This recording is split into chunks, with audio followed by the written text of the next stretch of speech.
following. Also happened by the oil. But let's say l'chaim before we take on the next bit.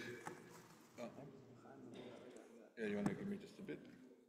No, just a little bit. That's right. Chaim.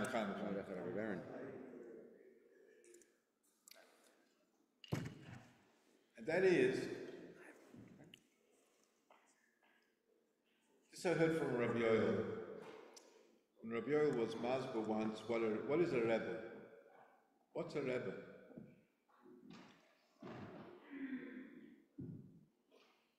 Let me share with you something else from Rabbi Yoel. Rabbi Yoel once asked a Bacha, how many Rebbes do you have? And he knew this was a trick question. What do you mean, how many Rebbes? We only have one Rebbe. So he said, the Rebbe's a Baal Moifas, the Rebbe's a Gon in Chassidus, a Gon in Nigla. So maybe you have many different Rebbes.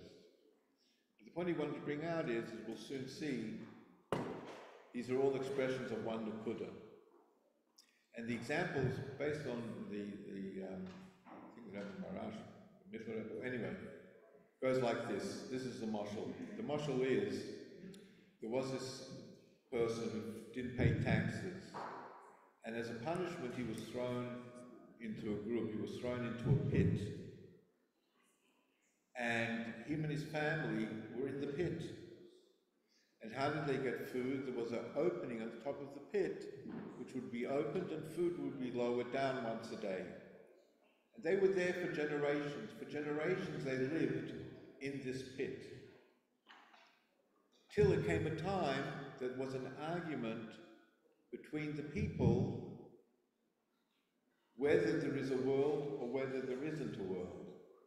One group of people said, yeah, there is a world. There's trees, there's birds, there's a sun, there's a moon. And others said, no, there's nothing. Somehow this food is being dropped in, but there's nothing above the pit. One fine day, a new person was lowered into the pit.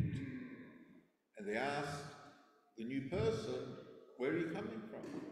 So he told them, what do you mean where I'm coming from? There's a world there, there's trees, there's birds, there's flowers, there's mountains, there's rivers. There's a whole world. So Rabbi Yoel asked, who is closer to this person? The group of people who said there's a world up there, or those people who said that there isn't a world up there? You may say, well, obviously those people who said that there is a world up there, they are closer to the person who just came down from that world. So Rabbi Yoel said no. Those people who said there was a world up there, they don't know if there's a world up there. They're assuming. They're contemplating. They're reflecting on the fact that there's a world. But do they know there's a world? They have no idea if there's a world. On the other hand, the person who came down, he is the world. He's experienced the world. He's lived the world. He is the world. So the mashal is very simple. Do we see Gettlichkeit? Do we see Elokus? We learn about it. We know about it. We reflect upon it. There are people who don't even know that. But on the other hand, the Rebbe, he actually lives it. He personifies it. He expresses it. You know, this person did a shidduch, not from a Lubavitch family, and the parents were not crazy hot with the shidduch. And they actually came to 770 and were very angry. They wanted to go into the Rebbe. You know, how could you, the shidduch? And anyway, the Rebbe said to them, I went up to Shemaim, I went to heaven, and I checked in all of the worlds to see if there was anything about this shidduch that it shouldn't take place. And I couldn't find anything. So I said, the shidduch's a good shidduch. So the parents said, if that's the case, then You know, if a person could say he's gone up to heaven, he's checked all of the worlds, and there's nothing there, we're going to say no to such a shidduch. Or another story, this is in the Men's, was by Sudas Mashiach. The Rebbe was Farbengen, and during the Farbengen he was either talking about politics, whatever, some worldly matters. And between sippers they were singing, somebody came over to the Rebbe, sometimes people did, and he said to the Rebbe, you know, I'm also involved in this matter that you're involved with. And this person started speaking about politics and so on. The Rebbe said, Akron Shal Pesach, Shir Suda, now's not the time to speak about politics. What are you speaking about politics for? So the person said to Rebbe, but you were just talking about politics. You knew exactly what you were talking about till now. Rebbe said, no. Rebbe said, I was speaking in Yiddish, but I was speaking to the heavens, and it came down words here on earth. So even though it may sounded like that I was speaking political matters, I wasn't talking about politics at all. I was speaking about heavenly affairs, and those heavenly affairs impacted and came down in this physical world. That's the difference. You know, and this is all leading up to Chafaf. 2 years ago, Chafaf was by the oil. And I always, if there's people there who sort of like seem out of place, sometimes I'll go over to them and ask them, what brings you here? Why did you come to the oil? Anyway, there was this clean-shaven guy, Chafaf, and I go over to him and I say to him, you know, what brings you to the oil? So he says, I'll tell you. He lives in Queens, and he says, I never miss, once a month I'm here. He said, I came to America after the war with my mother. My father, I never knew my father. He was sent to the camps, never came back. And after the war, we came to America. And my mother wanted me to go to yeshiva. She went to one yeshiva, and they told my mother how much it's going to cost. And my mother said she can't afford it. She's a Holocaust survivor. So the Rosh Yeshiva said, well, send your son to public school. So he said, my mother got so angry, she stood up and she grabbed his desk and she flung it at him. And she said, Hitler Yamach Shemoy V'Zichroi, this is what you're telling me, I should send my son to public school after what we experienced. Anyway, at that time, Lubavitch Yeshiva was on Bedford and Dean. If you walk from Crown Heights to Williamsburg, you go walk down Bedford, and it crosses over on Dean, on the corner of Bedford and Dean was a yeshiva, the Lubavitch Yeshiva. Not only did Bedford and Dean take students for free, they actually paid for the trolley ride. And those who had trolleys, they would pay for boys to come.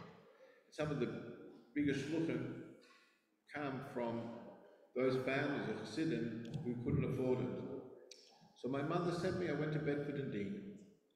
And I remember he said a few months after my bar mitzvah, I went into the Rebbe for Yechidus, and after the end of the Yechidus, the Rebbe said I should check my tefillin. And it was a new pair of tefillin, I just had bar mitzvah. So I gave my tefillin in to be checked, and lo and behold, there was no parshas in the tefillin were empty. But he said, that's not what I want to share with you. He said, I was in Crown Heights in the 50s, I worked there. And now, you see what Lubavitch is. There's only one explanation that I can give, and that is that the Rebbe is I'll say it in Yiddish, that's what he told me. The Rebbe is a shtik eibishter in a guf gashmi.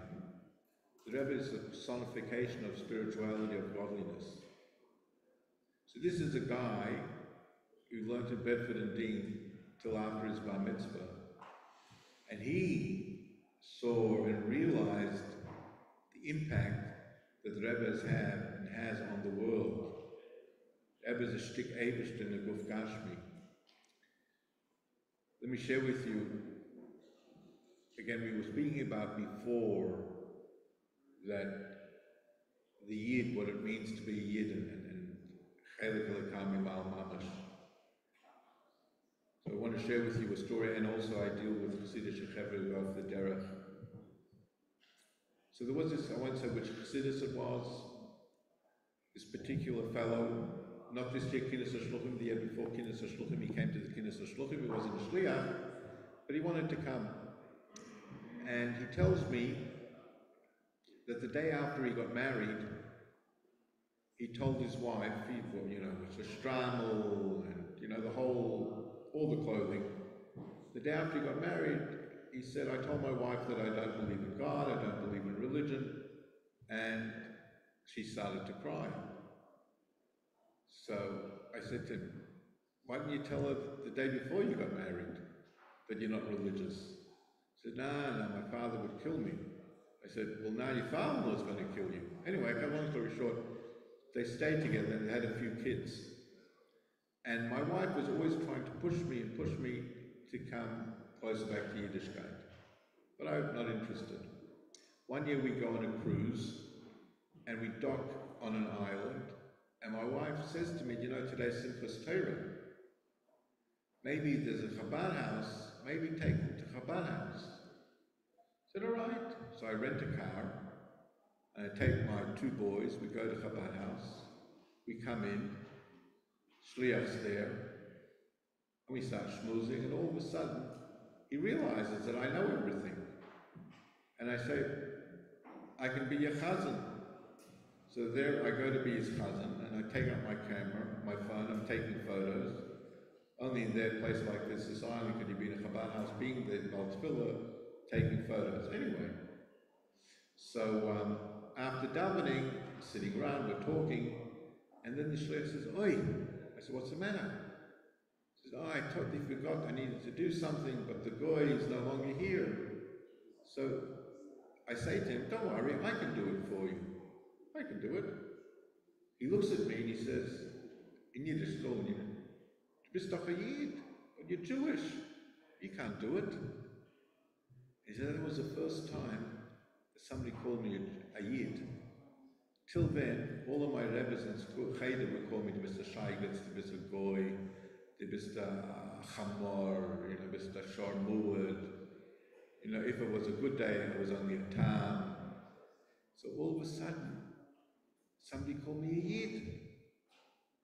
He said, that was the first step on my return to Yiddishkeit. Somebody called me a Yid. We came back a few months later, and we become already friendly and close. And Shliach says to me, you know what, do me a favor. Keep Shabbos. You're here on the island. Keep Shabbos. So I say to him, it's spät. It's too late, I've already been Mechal Shabbos. So that doesn't matter. You'll keep Shabbos from now. Keep Shabbos from now till after Shabbos. I said, what? You can keep half of Shabbos? So I said, yeah, of course, said the Shliach. Keep half of Shabbos. As a result of that, he now lives in a Chabad community, Shomer Shabbos, Kashrus, he doesn't wear a strammel, and he came for the Kinnis HaShluchim. The only thing I don't know how it fits in over here, he said the Shliach is a Mashiachist, and whenever he starts speaking about the Rebbe and Mashiach, I tell him, be here. I accept everything you say, but until this point and no further. I said, all right.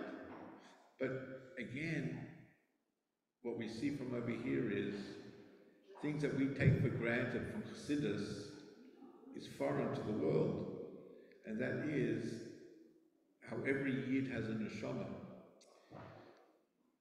Because if you stop to think, the Rebbe started Mitzrayim, and you think to yourself, what's the point putting on tefillin one person one time? What difference does it make?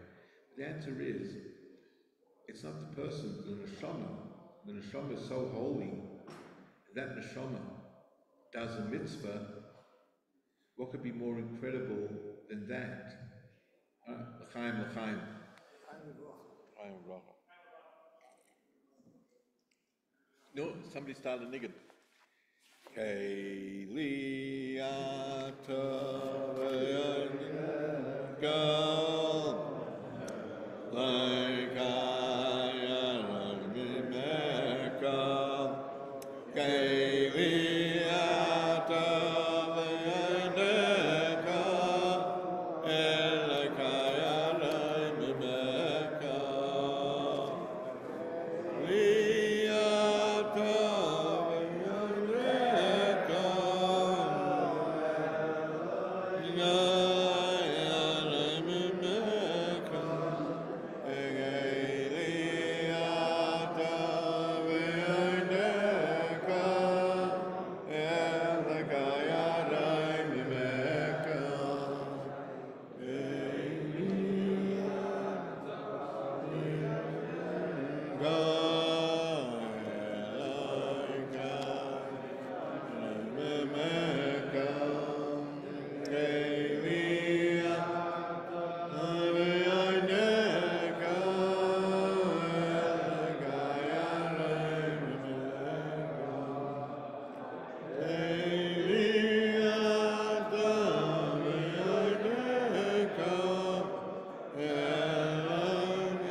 everything that the Rebbe said and the Rebbe did was nothing flippant. Everything was eis gerecht and eis gerechnet. Let me share with you a number of stories where we see this and try to understand it. So my Rosh Hashiva in 770, one of my Rosh Hashivas was Rabbi Mentlik. So he was a Bacher who learned in the Plots, and he got engaged to a girl from America. And when the war broke out, since he was engaged to a girl from America, he was able to get papers to leave. And he went to say goodbye to the Friedrich Rebbe to tell him that he's going to America. And the boat was going to, from wherever it was, would have stopped in London. And then from London it would cross the Atlantic and come to New York. So Friedrich Rebbe said that if you have time, when you get to London, to go to the Chassidim in London and share with them Chassidus or Maimon from here, you should do so if you have time. So when he got to London, he realized that there wouldn't be time to go to the East End and then get back to the boat. But however, since the Rebbe told him that that's what he should do, then the Rebbe suggested if he has time he should. He took that he should do it, and therefore he'll miss the boat. He'll try and catch another boat. The boat that he was supposed to go on actually was sunk by the Nazis, and if he would have been on that boat, he would have perished. Similar type of story. This I heard from Rabbi Groner. So he was sent with a group of Bachrim to Chicago, the yeshiva there. Yeah, well, it was many years ago. And the story he heard from one of his teachers, that a teacher there who would teach them dictal grammar, Hebrew grammar. And this particular teacher was the one to teach him, and he shared the following story. He said that he had a son who was a very big Zionist, and he wanted to go to Palestine. This was before 1948, it was called Palestine. He wanted to go to Palestine. But I was very worried that he should go to Palestine. And I said, I'm going to go and ask the Friedrich Rebbe whether you should go. And my son forbade me. My son said, no, I don't give you permission to ask. But even though he said that I can't, I did anyway. And I went to ask the previous Rebbe whether my son should go to Palestine. And the Rebbe said he can go, but not now. He can go, but he can't go now. So I told that to my son. I said, even though you told me that you can't go, that I can't go and ask, I did anyway. This was the answer. Not that you can't go, but you can't go now. My son didn't listen to me. My son went, and tragically, the boat that he was on was hit, and everyone perished on the boat. So I went to the Lubavitch Rebbe, the Friedrich Rebbe, and I said to him, look, I can understand that, look, my son asked, he didn't listen, what can we do? But what about everyone else on the boat? Why didn't you save everyone else on the boat? So the Friedrich Rebbe told him that sometimes I say things I'm not even sure why, but this is what I've said, and I don't know the reason why. In other words, it's sort of like the Abishah put these words in my mouth. I didn't know that it was going to perish and everyone's going to die. So there's no such thing as the Rebbe just saying something. Or let me share with you, not just saying which is true, even the Rebbe's actions. Let me share with you a story that I actually saw with my own eyes. So everything the Rebbe did was exact. There was never something that he just did. You know, if you would come to the Rebbe for Mincha, and then 10 years later you came back for Mincha again, the Rebbe would have done exactly the same thing. He would have carried the siddur the same way. He would have walked from his room across the opening there in 770, the foyer. He would have stood in the same place. He would have put on the garter the same way. Would have sat the same way. Everything would have been exactly the same. Everything was exact.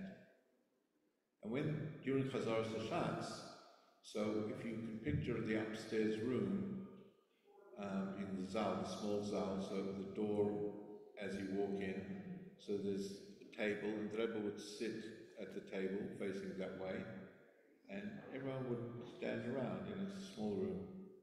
And during Chazaras Hashatz, the Rebbe would sit like this. With the siddur, the Rebbe would be following Chazaras Hashatz, and he would put his hand like that. And we didn't realize, but on one occasion, the Rebbe didn't put his hand like that. The Rebbe actually put his hand down. And then, about a week later or so, again, the same thing happened. The Rebbe was like this the whole week, and then he put his hand down. Then we realized something strange. And then the third time, we got it. In the 80s, there was this man in Crown Heights. I don't know the reason why, what exactly happened, different thing, but anyway, he was in an explosion, and he was terribly injured, and he was deformed, and maybe it was a blessing, he was blind, he couldn't see what he looked like. It was very challenging to look at him. Whenever he came for Mincha, he would be standing more or less where those chairs are, right opposite the Rebbe. Whenever he came, the Rebbe put his hand down. We understood it to mean because just imagine you were coming once, you only came once in your life to the Rebbe for Mincha, and the Rebbe was like this, and that person was there. You may think the Rebbe did that because he didn't want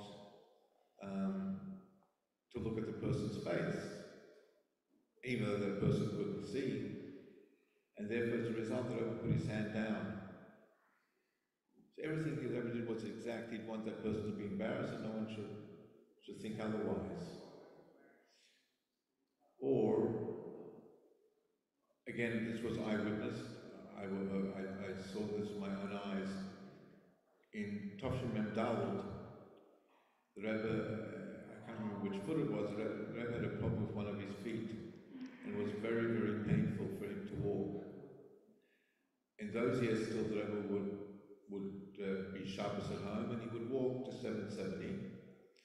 But Bachman, we didn't want the Rebbe to walk by himself, so the Rebbe would walk, and about 20, 30 feet behind, Bachman would walk. Now, which Bachman were allowed to walk? Whoever was getting married that week, it was your schus that you could walk behind the Rebbe. So it was a week, Shabbos when I was getting married, so I and all the other Chassanim, we walked behind the Rebbe. So just picture this in your mind. So President Street, the Rebbe was walking down President Street, and we're about 30 feet behind. Every time the Rebbe put his foot down, which hurt him, you could see from the back the pain that it was in. He walked very, very slowly and was agonizing. When he got to Albany, he also walked very slowly. Now what's interesting is there's a whole different discussions, on what I'm talking about, Brooklyn, On Brooklyn and Union, there's a church there. So when I followed the Rebbe walked only crossed over Brooklyn after the church. Some people say that sometimes he would cross before, but anyway, I saw the Rebbe walked on the other side till after the church, and then he crossed over. Anyway, also on Brooklyn, he walked very, very slowly, but as soon as he got to Eastern Parkway, he walked as if there was absolutely nothing wrong with him. Nothing wrong with him. And then by the Farbengen, so if you saw picture, you could imagine, where the curtain is in the back, there used to be bleachers there, bleachers, and people would stand there, and then there was the shvil, there was an opening where the Rebbe would walk, and then there were benches where people would sit and where people would stand. So I would be one of the standing, wasn't the greatest position, but here, I would be standing there, but we could see the Rebbe walking in and walking out and walking up the steps. Anyway, but we were right next to the Rebbe. So as the Rebbe was walking up the path, that pathway, and you could see the Rebbe's face, every step that he took, you could see the agony etched on his face, the pain that he was in. He walked up the steps, those 3-4 steps to get onto the platform. But as soon as he got onto the platform and where everyone could see him, he walked as if he didn't have pain, nothing was bothering him. End of Farbengen, the same thing. When he walked along the platform, he walked as if there was nothing wrong with him. As soon as most people couldn't see him, he walked. Every step was agonizing. Again, we thought the Rebbe didn't want to cause the Hasidim to be worried about his health, but everything was exact. Nothing was just flippant, nothing just was azoi. So, when we learn the sikhs and we learn what the Rebbe said, everything the Rebbe said, as Benjamin Klein once told me, he never ever experienced the Rebbe saying something and it didn't happen. Never. Always happened. Whatever the Rebbe said, happened, will happen. We just,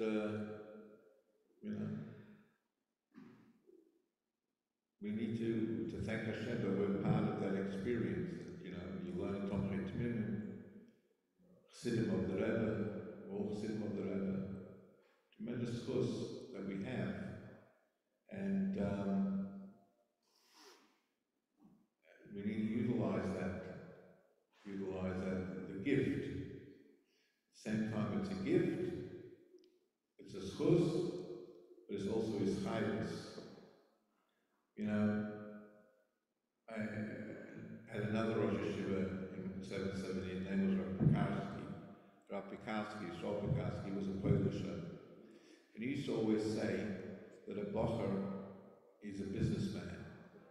Just say you're a businessman and you go in the street, you meet somebody, you want to sell them your product. A bocher must always have something to sell.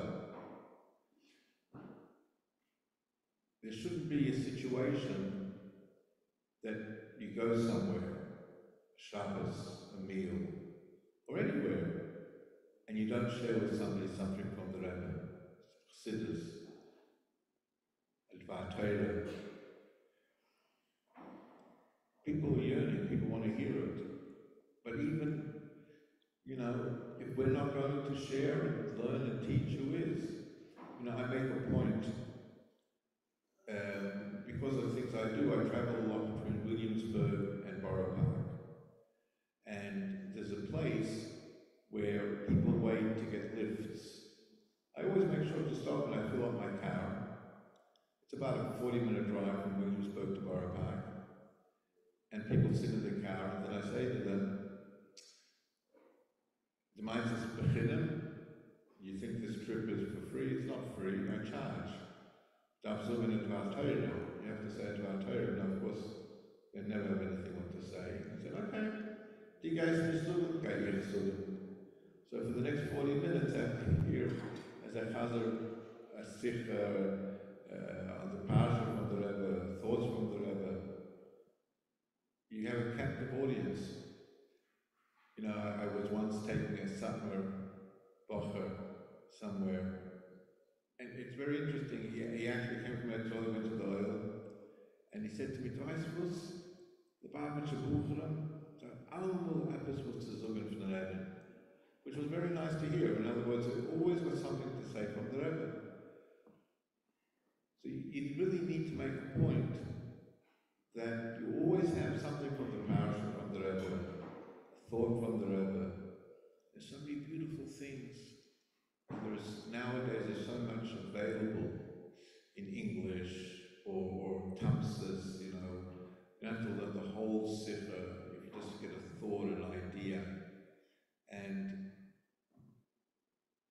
it's good, you know, to learn it, to practice it, to share it, and just to think it through and realize the Reichkeit, the richness of the thought of the Rebbe.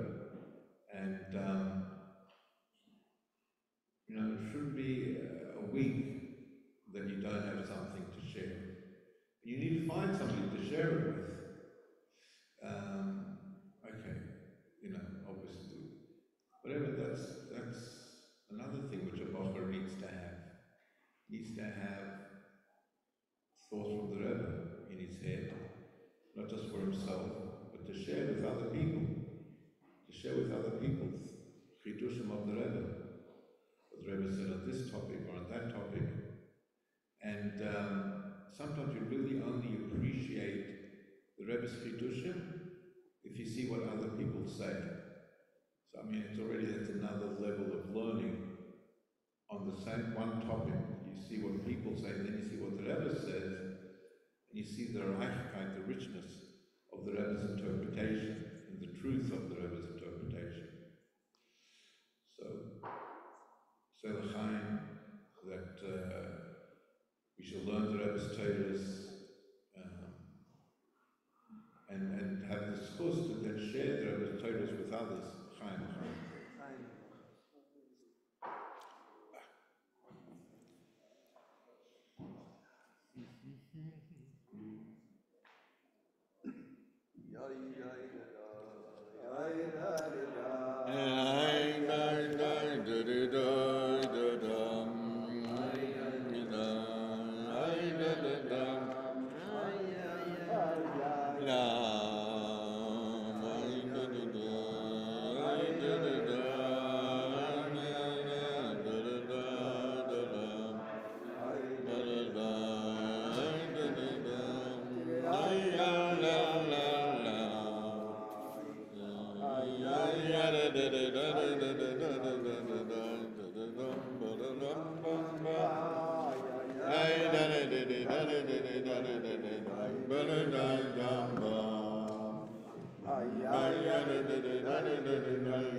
The Rebbe, a famous letter of the Rebbe Rashab, well, he was the first one to tell us that Yud Tes Kislev is Rosh Hashana of Chassidus.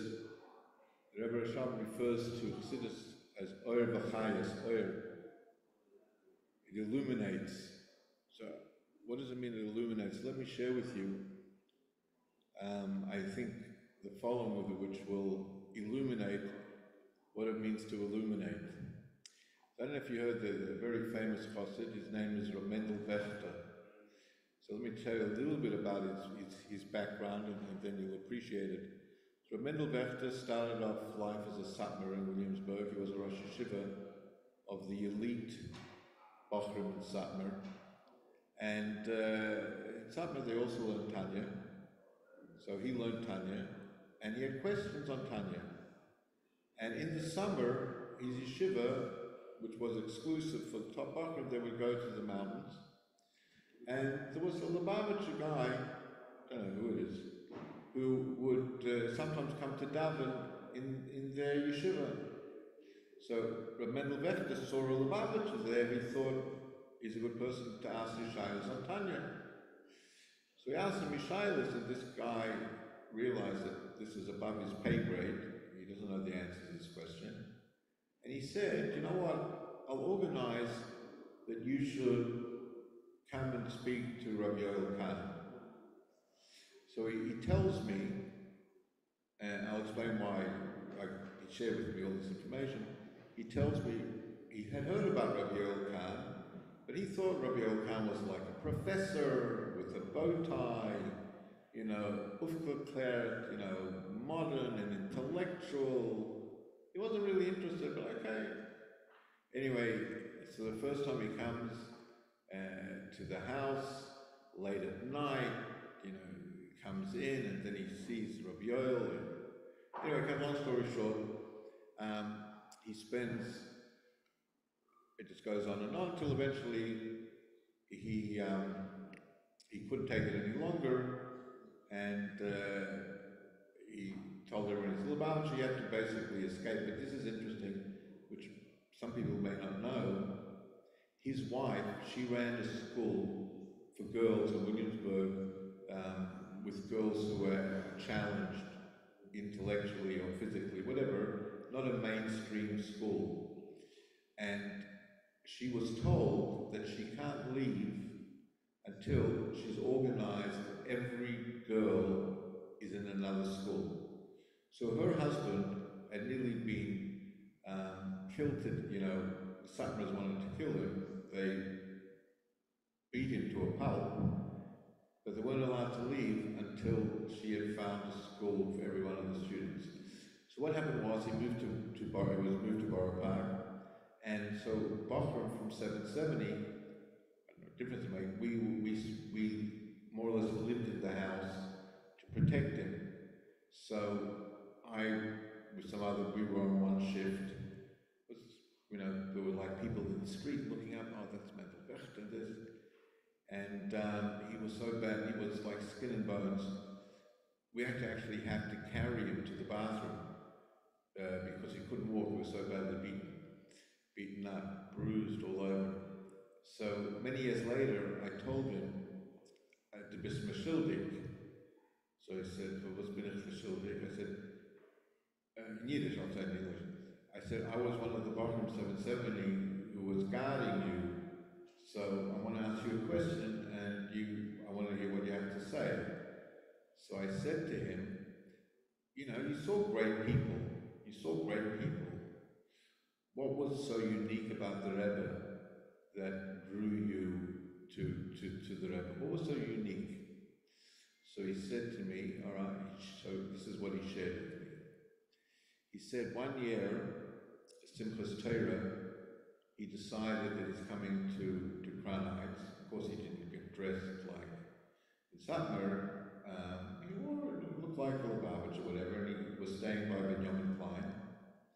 And some of his Talmidim, many of them became Lubavitches, came running from Williamsburg and to tell him that they heard that in Satmar there came a thing out that they're going to kill him. And if they say they're going to kill him, they're going to kill him. And he's taking it seriously. He doesn't know what to do. So he tells me he runs to 770 to ask the Rebbe, and he sees eventually Label Broner comes, and he tells the Label the whole story, and Label says, look, now's not the time, can't speak to the Rebbe now. However, what I will let you do is you can stand by the door. If the Rebbe sort of acknowledges and whatever, and you then feel that you can ask, I'm not going to pull you away. But I'm not going to tell the Rebbe anything. So he says to everyone there, he says, I'm thinking to myself, what will the Rebbe say? Maybe the Rebbe will say, go straight to the police. Maybe the Rebbe will say, send a delegation to the heads of Satmar. All these different theories are going through my mind. What will the Rebbe tell me? Anyway, so I'm standing by the door. The Rebbe comes, I'm waiting, I don't say anything. The Rebbe nods in my direction and says, Good Yom Tov. And I take the opportunity and I say, as meine Talmidim, my students have come now from Williamsburg, and they've told me that in Satmar, there's Achroza, that they want to kill me. I don't know what to do. So he says, the Rebbe looked at me, and the Rebbe says, es ist doch Yom Tov, today is Yom Tov, und Yom Tov darf man sein besimcha. And on Yom Tov, you need to be happy. And that was it. So I thought to myself, by the Rebbe, Torah, Shulchan Aruch, that's a true reality. Everything else is not reality. By everyone else, there's a world, and then there's Torah mitzvahs. By the Rebbe, there was only Torah mitzvahs. So Shulchan Aruch says, on Yom Tov you need to be besimcha. What are you worrying about people trying to kill you? What is that going to do with anything? You need to be besimcha, it's Yom Tov. So he said, by the Rebbe he saw a likus upshittus. By the Rebbe, the world was only spirituality. The world was only Gettelkeit. There was nothing else. And that, he said, he never saw by anyone else. And that what drew him to the Rebbe, to Chassidus. And really, if you stop to think, obviously, none of us will ever be on that level. But the more Chassidus you learn, the more your perspective of life changes. And the more you begin to see the world totally different.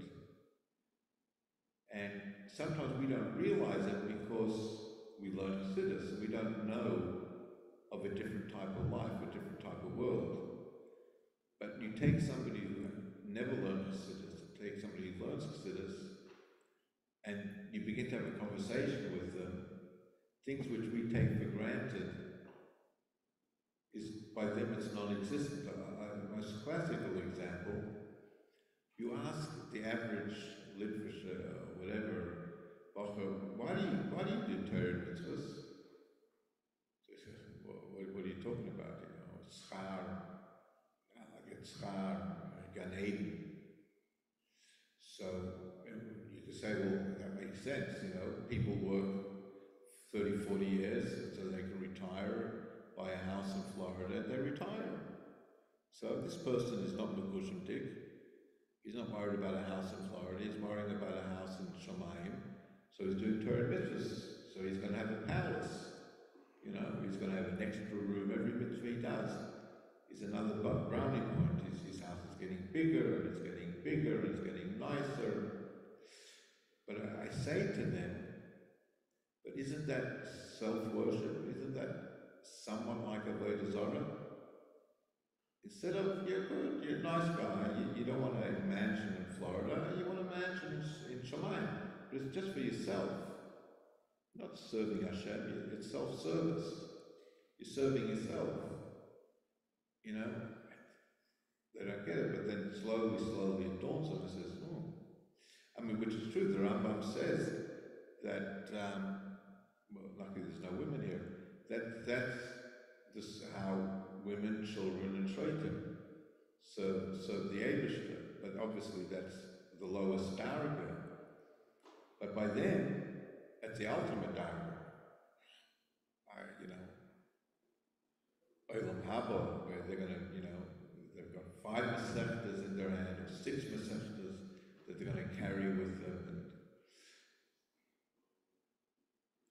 And, Chassidus speaks about Bittul, and which is the say a joke. There was this guy was in Kippur, in Kippur we do Kohen Mishtachvim, and the rabbi falls down Kohen Mishtachvim, and he says, "Ich bin garnished, ich bin garnished." And the peasant of the shul also falls down, "Ich bin garnished, ich bin garnished." And then some Ani, some poor Shlamazel does the same thing, "Ich bin garnished, ich bin garnished." So the president says to the rabbi, "When did he become a garnished?" So the more, it's hard to believe, but the more we learn, the more it brings bittul to us through the Chassidus. But if you don't have Chassidus, the more a person learns, the more of a balgaiva they become. I know so much, it's all about self. And but we take it for granted. We take it for granted. But it's not true. It's a blessing that we have which we don't realize. How the Rebbe taught us and educated us. And it's a gift that we have. If you stop to think, the Maimon and Matzah we're in now, in a little bit of a sense, when the Rebbe Rashab wrote that letter, was a similar situation. The Rebbe Rashab would only Farbengen 3 times a year. That year Yud Tes Kislev was no Farbengen. So they got a letter. And the story is told, the Friedrich Rebbe writes about it in Kuntra Zamayim, that when they received the letter in Lubavitch, they made copies of the letter. It must have been the internet was down, so they couldn't send out an email. So they made copies of the letter, they sent it out. And wherever the letter arrived, when it arrived and they read the letter, they made that into a Yom Tov. That became their Yud Tes Kislev. The Friedrich Rebbe writes that in Brisk, when they received the letter, they wanted to make the day Yom Tov. So they thought, I think they got it about Hanukkah time, they wanted to celebrate it in Hanukkah. So Chaim Brisker, I'm sure you studied Chiddush Reb Chaim al Rambam or different places, but Chaim Brisker said, no, he said, Ein Marvin Simcha b'Simcha. You can't mix one Simcha with another Simcha. You have the Simcha of Hanukkah, and you have the Simcha of Yud Tes Kislev, each one independent. Or, also famous for Chaim Oizer, the Achiezer of Chaim Oizer, he was the chief rabbi of Vilna, he was a Poisek Ador, and he had somebody on his bed, and I don't know who it was, but the Friedrich Rebbe writes, there was a little bit of a cow, and he started to make fun, and he said, the Mishnah says, Arba Rosh Hashana, man, there's only 4 Rosh Hashanas, and now the Rebbe writes that Rosh Hashana for Chassidus, there's a new Rosh Hashana, Yud Tes Kislev. So Chaim Oizer certainly wanted to tell him, because this person was a bit of a cow. He said, Bazei kumensu, by them they get Yom, another Rosh Hashana, and by uns and by us, it's getting less. So, the impact that this letter had, that the people, they made it into a Yom Tov. Or going back at the times of the Alter Rebbe, Rabbi Schneur, story is told that he said that, why do we celebrate? Why do we celebrate Yud Tes Kislev? What, the Alter Rebbe was lacking anything? He needed anything? You're going to say maybe he needed Big Day Shabbos, he didn't have Big Day Shabbos? So no, the Alter Rebbe had material that every Erev Shabbos he would rip off a little bit of the material, connect it to his clothing, and that was like the Big Day Shabbos. So why are we celebrating but rather it was for the Eibishter. As a result of Yud Tes Kislev, the Alter Rebbe, Yud Tes Kislev, the Eibishter, named the Eibishter Chassidus, and the revelation of Gesellkeit came to the world. And therefore, that's why we celebrate. And he got up and he started to dance. We're dancing the Gilui Likus, the revelation of godliness that came into the world, that the world wouldn't have had without the Gilui, without the revelation of Chassidus. You know, and each Rebbe added, for example, we know the Mittler Rebbe was in prison. Why was the Mittler Rebbe, why was he put in prison? The Alter Rebbe was put in prison, we know, because he was spreading Chassidus. And then we are told, he writes that that the Baal Shem Tov and the Maggid came to see him, and they had a whole discussion, and they said, no, you start and continues keeping on spreading Chassidus. All right, so he won the battle. So why was the Mittler Rebbe put in prison? So Chassidim explained, because we know the Mittler Rebbe added to the Alter Rebbe's Chassidus. One line of the Alter Rebbe, the Mittler Rebbe could have spent tens and tens of pages. So maybe there was a Gilui, revelation that the world wasn't ready for. And as a result, the Mittler Rebbe had to go to prison. And then till now, he also won the battle. He also was released from prison. And each Rebbe, as the Rebbe writes about the Friedrich Rebbe, which is about himself as well, when we say a Rebbe is Mamala Mokim, means he fills it completely and then he adds to it. So the Rebbe then, our Rebbe, takes from all of the previous Rebbeim, then adds to that. You know, and therefore we have the shyness to the Rebbe. It's something very dear and precious, and we have to cultivate that. Chaim.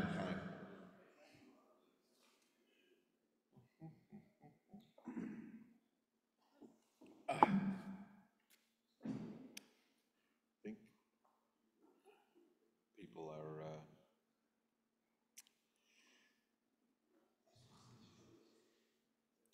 Farbengen.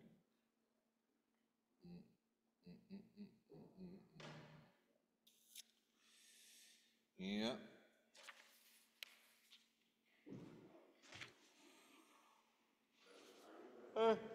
Anyway.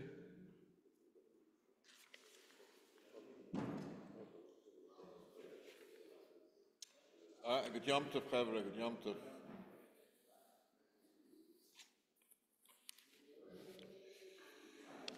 Boom. Baruch Tiyeh. Thank you very much. What time are you davening the FESTIVE? Are you getting an early plane or? Yeah, because I'm going to New Jersey for Shabbos. You're driving? No, to Farbengen. I'm going to Farbengen, New Jersey. So I'm 7:30. What time? 7:58 flight or something? I don't know. Well, what flight? Yeah, I'm catching a flight tomorrow morning. No clue. Yeah. I'm catching a plane tomorrow morning. Yeah. Thank you very much. Yeah, my pleasure. And I'm glad I was here by your Suda Saidah. Thank you very much. Yeah. Well, last year was the first one. This is the second. Baruch Hashem. So you had a good report last year. You know? Okay. Oh, good to hear. Yeah. It was a lesson, you know. So you get to apply all the Chassidus I learned up until the years to apply Mamish Lames. Yeah. Wow. Baruch Hashem. Yeah. You were able